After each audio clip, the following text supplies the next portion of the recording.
La magie des énergies, c'est un espace sacré où l'on parle vrai. Ici, on ne cherche pas à aimer à tout prix ni à devenir quelqu'un d'autre. On prend juste le temps d'écouter ce qui se passe à l'intérieur et de ce qui vibre juste en nous. Moi, c'est Célie. J'explore les énergies, les cycles lunaires, ceux qui traversent, ceux qui résistent et ce qui demande à être compris plutôt que corrigé. Cet espace est un endroit pour souffler, pas pour performer et encore moins pour prouver quoi que ce soit. Tu es là, ici et maintenant, juste pour être toi. Alors bienvenue à toutes et à tous dans ce nouvel épisode de la magie des énergies.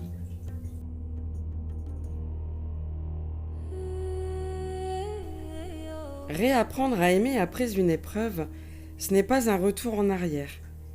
Ce n'est pas faire comme si rien ne s'était passé ou comme si les blessures n'avaient jamais existé. Ce n'est pas non plus se forcer à oublier ou à prétendre que tout est simple.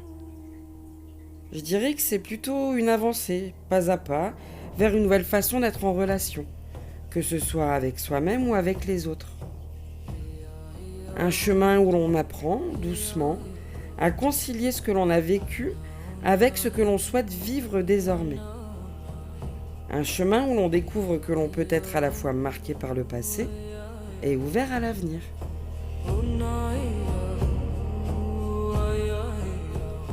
On entend souvent dire que l'amour guérit tout.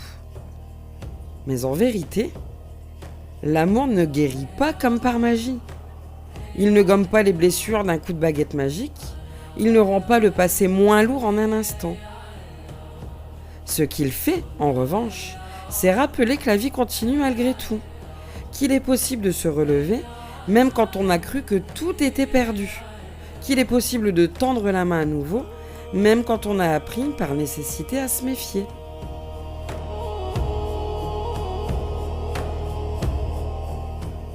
La reconstruction est avant tout un travail intérieur.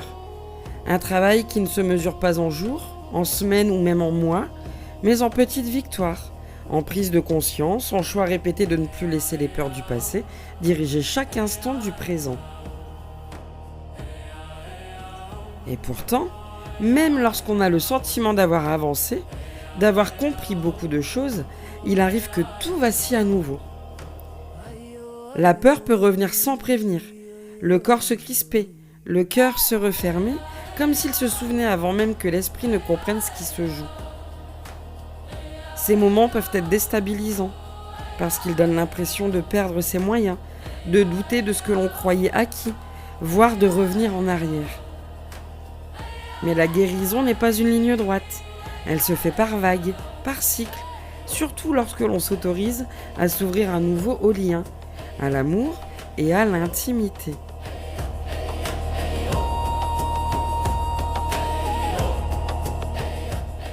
Dans ces moments-là, lorsque les mots ne sont pas posés, la peur cherche d'autres chemins pour s'exprimer.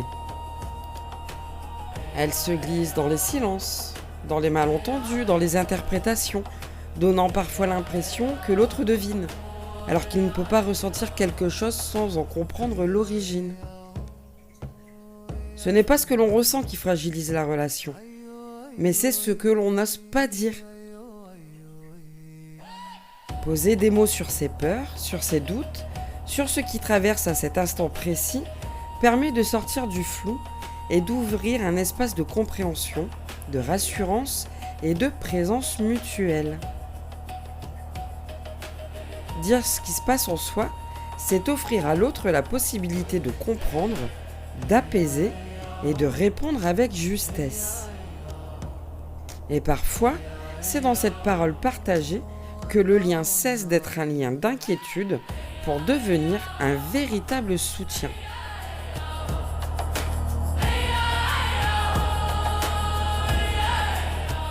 L'amour, après la tempête, n'est plus tout à fait le même qu'avant. Et c'est tout à fait normal. Il devient plus conscient, plus attentif et plus lucide. Il n'est plus naïf, mais il n'est pas non plus cynique. Il est simplement plus vrai, plus ancré dans la réalité de ce que l'on a vécu. L'amour sait que la confiance ne se donne pas à la légère, qu'elle se construit, qu'elle se mérite, qu'elle se donne le temps.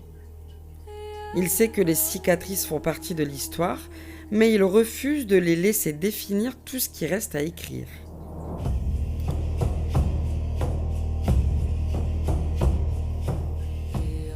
Alors, comment avancer sur ce chemin, me direz-vous ? Comment oser aimer à nouveau quand on a appris par nécessité à se protéger ? Eh bien, tout d'abord, en acceptant que la méfiance fasse partie du processus. Elle n'est pas une ennemie, mais une protectrice. Une voix intérieure qui rappelle qu'on a le droit d'aller lentement, d'observer, de poser des questions et de ne pas se précipiter. Elle n'est pas là pour empêcher l'amour de revenir, mais pour s'assurer que cet amour soit juste, soit sûr et surtout qu'il soit respectueux. Écouter cette voix, sans pour autant la laisser tout contrôler, c'est déjà un premier pas vers la reconstruction. C'est reconnaître qu'on a le droit de prendre son temps, de ne pas tout donner tout de suite et de ne pas tout risquer sans filer. Ensuite, en apprenant à poser des limites. Pas des murs infranchissables, mais des frontières saines qui permettent de se sentir en sécurité sans s'isoler. Des limites qui disent « Je choisis ce qui est bon pour moi, je choisis le respect et je choisis d'être traité avec bienveillance. » Poser des limites, ce n'est pas rejeter l'autre, c'est se respecter soi-même. C'est affirmer que l'on mérite d'être bien, d'être en paix et d'être entendu. C'est aussi se donner la permission de dire non quand quelque chose ne convient pas, sans culpabilité et sans justification excessive. Parce que se respecter, c'est déjà commencer à se reconstruire.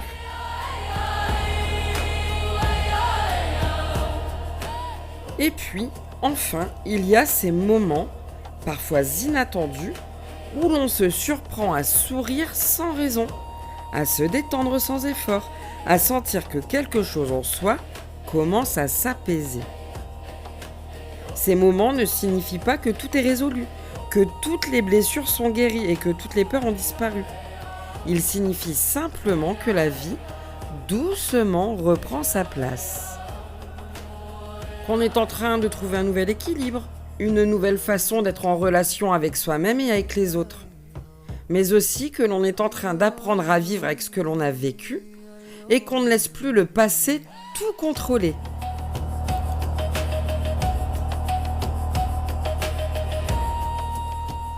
Faire confiance à nouveau, c'est aussi accepter que l'on peut aimer différemment, avec plus de conscience, plus de présence et plus de lucidité. Un amour qui ne nie pas les failles, qui ne les cache pas, mais qui les intègre comme faisant partie du chemin. Un amour qui ne demande pas de renier son passé, mais qui permet d'écrire un nouveau chapitre. Un chapitre où l'on n'est plus défini uniquement par ce qui nous a blessés, mais aussi parce que l'on a choisi de devenir. Bien sûr, il y a des jours où le passé semble plus présent, où les anciennes peurs refont surface, où les doutes reviennent en force. Mais même dans ces moments, il est possible de se rappeler une chose essentielle.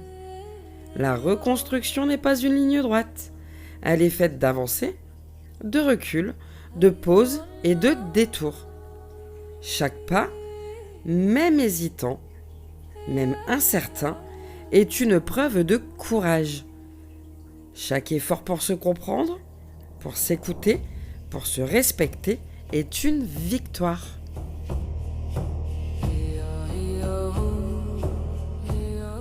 Si tu écoutes ces mots aujourd'hui, peut-être que tu te demandes si tout cela est possible pour toi. Peut-être que tu te sens encore fragile, encore incertain ou incertaine.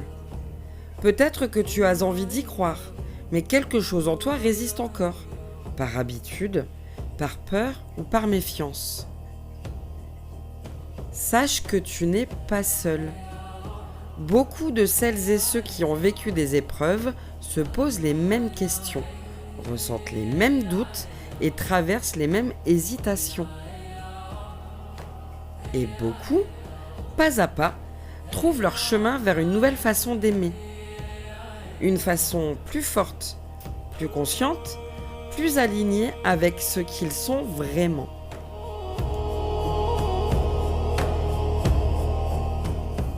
L'amour après la tempête n'est pas une fin en soi, c'est un processus.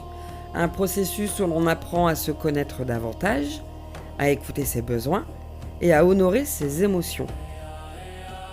Où l'on découvre que l'on peut être à la fois vulnérable et forte, ou fort, à la fois blessé, mais capable d'aimer. Où l'on comprend aussi que les blessures ne sont pas des faiblesses, mais des parties de nous qui demandent à être reconnues, écoutées et finalement transformées.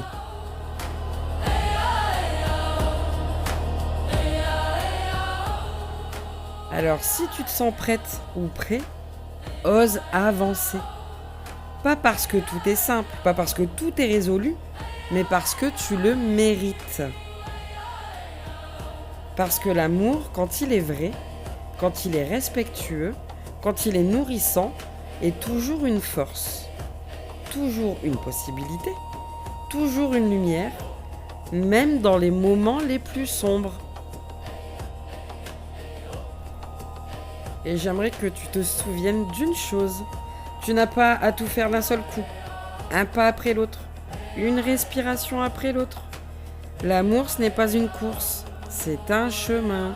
Et chaque pas que tu fais, chaque choix que tu fais en faveur de ton bien-être est une preuve de ta force, de ta résilience et de ta capacité à te reconstruire. Réapprendre à aimer après, ce n'est pas seulement réparer ce qui a été abîmé. C'est aussi apprendre à reconnaître ce qui, en nous, a été construit très tôt, parfois même trop tôt. En refermant cet épisode, j'ai envie de revenir à un moment clé de nos vies, souvent mal compris, souvent minimisé. C'est l'adolescence. Cette période où les émotions débordent, où tout est intense, où l'on se sent parfois submergé sans avoir encore les mots, ni les outils pour comprendre ce qui se joue à l'intérieur. Dans le prochain épisode, je vous proposerai donc un espace pour parler de l'adolescence, de ces tempêtes émotionnelles, de ce que cela réveille chez les jeunes, mais aussi chez les adultes que nous sommes devenus. Parce que comprendre ce passage-là, c'est parfois déjà commencer à guérir.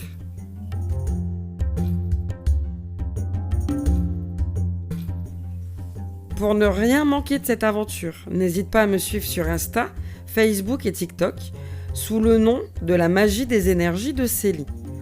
Tous mes épisodes sont écrits et réalisés par moi avec sincérité, respect et engagement. Et tu peux les écouter sur Deezer, Spotify, YouTube, Apple Podcast et Amazon Music. D'ici là, prends soin de toi, écoute-toi et surtout souviens-toi, même les failles peuvent devenir des sources de lumière. Je te dis à très bientôt. Merci pour ta fidélité. C'était Célie et tu viens d'écouter La magie des énergies.